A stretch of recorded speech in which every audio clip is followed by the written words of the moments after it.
आज हम ये समझने की कोशिश करेंगे कि अगर सामने वाला अपने सर की कुछ मूवमेंट्स कर रहा है तो उसका क्या मतलब हो सकता है।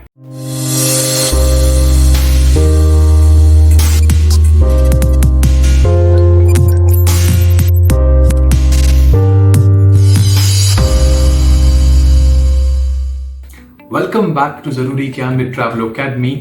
My name is Gaurav Gera. So जो टॉपिक है हमारा वो ये है कि किसी भी इंसान की सर की कुछ मूवमेंट से हम उसके बारे में क्या समझे। तो without wasting much time let's start the show.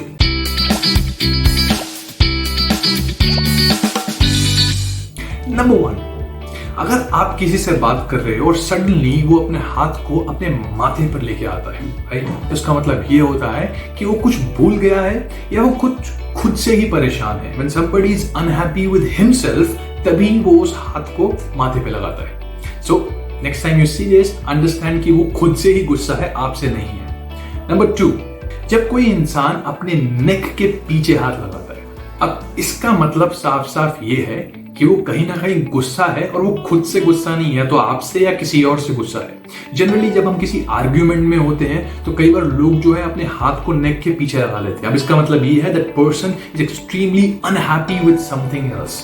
सो इस सिचुएशन में थोड़ा ध्यान से निकलना।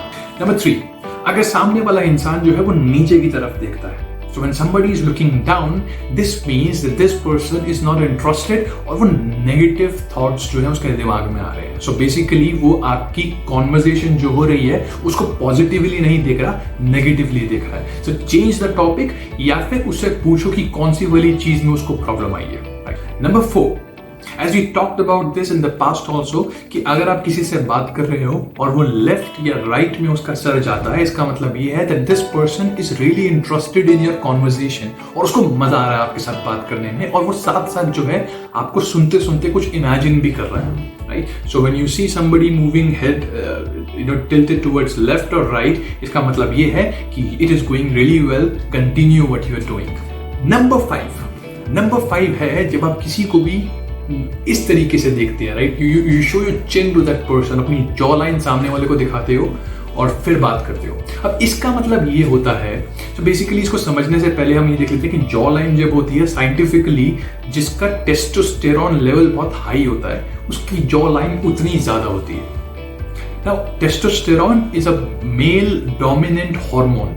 इसका मतलब आप कभी भी किसी को डोमिनेंस दिखाने की कोशिश करते हो अपनी, तो आप इस तरीके से उसको देखते हो, you look down to that person. ये एक और तरीका है किसी को भी नाक के नीचे से देखना कि तुम मुझसे बड़े छोटे हो तो वहीं पे रहो। So next time you see somebody like this और somebody else sees you like this, इसका मतलब ये है कि ये इंसान अपनी डोमिनेंस को दिखाने की कोशिश कर रहा है। So understand that situation accordingly और उसी हिसाब से उसको हैंडल करो। So, ये थे हमारे 5 वो पॉइंट्स जिससे आप सामने वाले की हेड मूवमेंट से कुछ ना कुछ समझ सकते हो। आई होप आज आपको कुछ ना कुछ सीखने को मिला होगा। Thank you so much for watching and I will be back with some videos. अगर आपको ये वीडियो पसंद आए, so you can share it, you can like it, you can subscribe us on YouTube and you can follow us on Facebook. Thank you so much for watching. I'll be back with a new topic.